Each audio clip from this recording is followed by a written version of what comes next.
Ok, bonjour à vous tous. C'est ma première chronique ici à Arrêt-sur-Image. J'en suis bien content, mais c'est aussi ma première chronique vidéo. Je vous en prie, soyez un tout petit peu indulgents avec moi.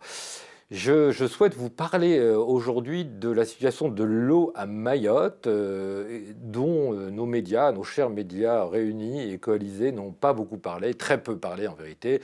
Il y a eu certes une dépêche de l'AFP et puis quelques articles par-ci par-là, quelques sujets audio, un reportage, un tout petit reportage télévisé autant que j'ai pu voir, mais dans l'ensemble, on a très peu parlé de cette crise de l'eau, ce qui est presque incroyable à mes yeux, parce que Mayotte, c'est quand même le 101e département français, donc c'est un territoire de la République. Les gens ont souffert de la soif, souffrent de la soif depuis 3 mois et demi, figurez-vous, et pourtant une assez jolie indifférence, je dois dire. Encore une fois, il y a eu des articles de presse, hein, il y a eu, vous voyez, un article du Monde, par exemple, Mayotte touchée par une pénurie depuis plus de 2 mois, certes, ça n'est pas rien, mais comparé à ce qu'on fait parfois pour une crise de la listeria dans le Nord Pas-de-Calais, je crois qu'on peut dire qu'on n'a pas beaucoup parlé de la crise de l'eau à Mayotte. Alors il faut que je vous dise, pour continuer, ce que c'est que Mayotte, parce que Mayotte, c'est d'abord une géographie. Hein, on voit que l'île de Mayotte, qui est entourée en rouge, là, se situe dans le canal du Mozambique, entre le nord-ouest de Madagascar et le continent africain, mais ça n'est pas qu'une île, Mayotte. C'est avant toute chose un archipel. Et figurez-vous, ça paraît incroyable, fort peu de gens le savent, mais l'ONU a pris des résolutions, par exemple, qui mettent en cause la présence française à Mayotte. L'Organisation de l'Unité africaine considère que Mayotte, aujourd'hui en 2017, est occupée par une puissance étrangère qui est simplement la France. Donc archipel, parce que en plus de Mayotte, vous avez trois îles qu'on appelle l'Union des Comores. C'est une république qui est formée de ces 3 îles. D'un côté, il y a 830 000 habitants dans ces 3 îles-là. De l'autre côté, 250 000 à Mayotte. Mayotte apparaît comme une sorte d'Eldorado. C'est facile à comprendre. Hein.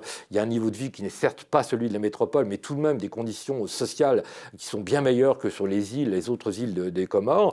Et donc, il y a vraiment un effet d'aspiration terrible du reste, puisqu'il y a beaucoup de gens des Comores qui se noient chaque année. On parle de plusieurs centaines de victimes parce qu'il faut aller Anjouan, qui est l'île la plus proche de Mayotte, est à 70 km et c'est une mer relativement dangereuse.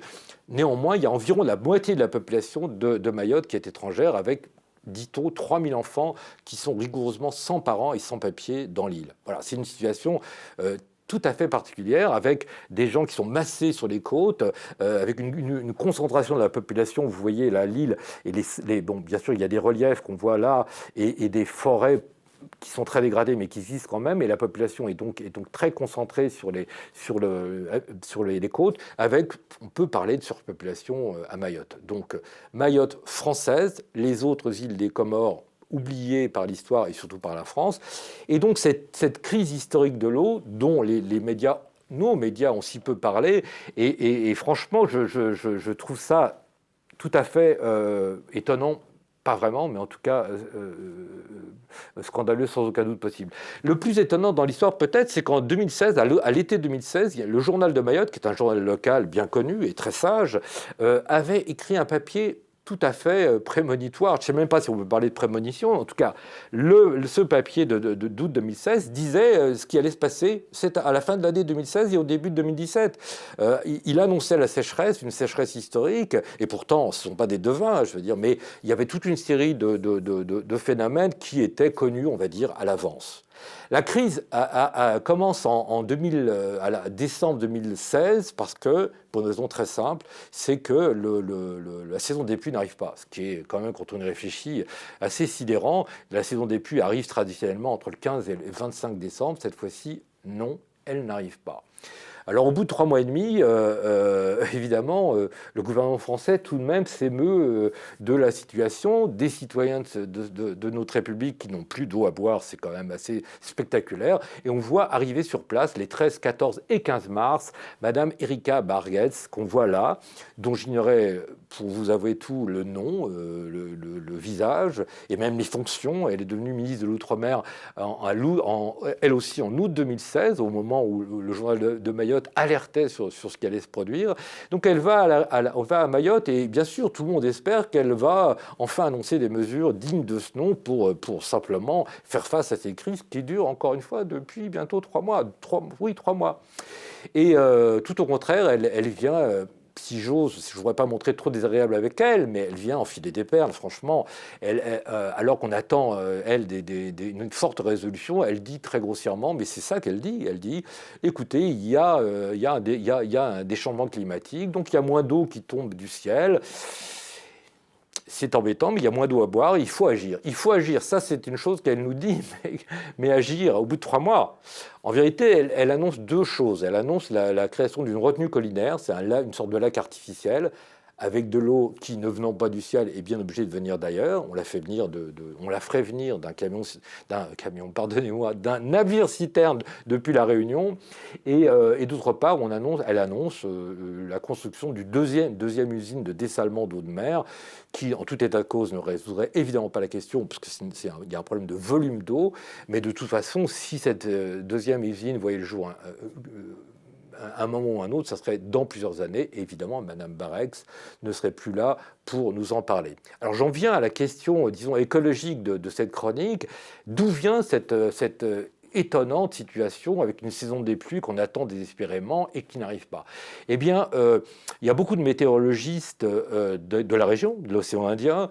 Il y a certains climatologues, j'ai pu lire certains textes de climatologues. Ces gens-là, la plupart pensent que quand même cette quasi-disparition de la saison des pluies, ou ce retard fantastique dans l'apparition de la saison des pluies, s'explique par le dérèglement climatique planétaire, la crise, ce fameux réchauffement climatique dont on parle tant.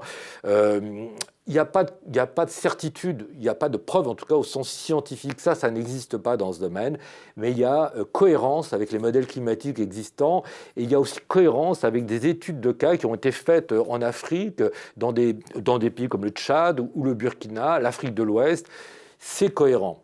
On a toutes les raisons de penser qu'à l'avenir, le dérèglement climatique jouera toujours plus sur la durée et sur l'intensité de la saison des pluies, ce qui évidemment pose des problèmes colossaux. Alors il y a d'une part ces modèles, et d'autre part il y a un fait objectif qui est très très puissant à mon avis, c'est que le mois de décembre 2016 a été le plus chaud jamais recensé à Mayotte depuis le début des relevés météo. Donc ça c'est quelque chose aussi qui plaide nettement en faveur d'une cause climatique, une cause globale, planétaire de climatique. Moi, je vous pose la question parce qu'elle m'intéresse au plus haut point et elle m'inquiète au plus haut point. Est-ce qu'un gouvernement français d'un pays riche n'aurait pas dû se préoccuper de cela bien avant, en prenant des mesures dès l'été ou au pire dès novembre, décembre ou janvier ? Parce que vous comprenez bien que si ça doit se produire et se produire de plus en plus souvent et de plus en plus massivement, pas seulement à Mayotte et pas seulement dans l'océan Indien, mais partout dans le monde et notamment sous les tropiques, que vont faire les gouvernements concernés? Et est-ce qu'on n'a pas, nous, pays très riches, très très riches, est-ce qu'on n'a pas une responsabilité particulière? Et le fait qu'on soit comporté aussi mal avec la crise de l'eau à Mayotte me fait penser, me fait craindre qu'à l'avenir, notre gouvernement ou des gouvernements du même genre, en Europe, aux États-Unis, ne sauront pas réellement faire face aux difficultés, notamment d'approvisionnement en eau. Alors, tout ça est évidemment très très problématique, mais je dois y ajouter quelque chose qui m'avait fait penser qu'on pouvait intituler cette chronique « Un archipel, mais 2 planètes ». Pourquoi j'avais pensé à ça, archipel, 2 planètes? Parce que je vous l'ai dit, les Comores c'est un archipel avec 4 îles, dont Mayotte française.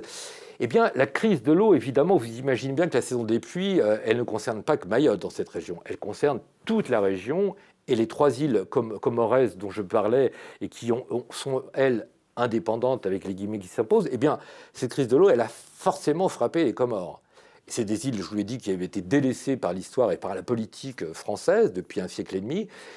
Ce qu'on constate, c'est qu'il y a eu un traitement médiatique de l'affaire mahoraise, de l'affaire de Mayotte. Il y a eu un traitement minimaliste, mais réel, existant, tandis que ce qui se passait aux Comores, eh bien, tout le monde s'en est foutu de manière abominable, à mon sens. On chercherait en vain une couverture médiatique quelconque de cette crise de l'eau. Et elle, visiblement, elle a été pire aux Comores qu'à Mayotte, car évidemment, aux Comores, vous n'avez pas de service public aussi développé que dans le 101e département français. Donc les gens ont tiré la langue avec beaucoup plus de souffrance et de douleur qu'à Mayotte. Et ça continue du reste. Au moment où je vous parle, ça continue. La crise est toujours là. Donc rien sur les Comores, et ça fait forcément réfléchir à notre regard de nations développées, de nations riches. Peut-on parler? Je n'en sais rien, mais en tout cas, on peut poser la question de savoir si ça ne serait pas un reste de regard colonial porté sur ces régions du monde, une qui serait relativement favorisée car elle est française, hein, car elle est restée française et qu'elle sert donc les intérêts géostratégiques de la France, et puis les Comores qui certes ont été françaises, ont été sous protectorat français pendant plus qu'un siècle, mais ma foi, vraiment loin de tout intérêt stratégique pour la France, eh bien, on laisse filer. Je crois vraiment sincèrement que c'était notre responsabilité, c'était la responsabilité des médias français de traiter équitablement la crise de l'eau à Mayotte et dans les Comores, et ça n'a pas été le cas. Et franchement, pour moi, c'est une question ouverte et je dois le dire personnellement douloureuse. Voilà, je vous dis merci, je vous dis à bientôt et voilà.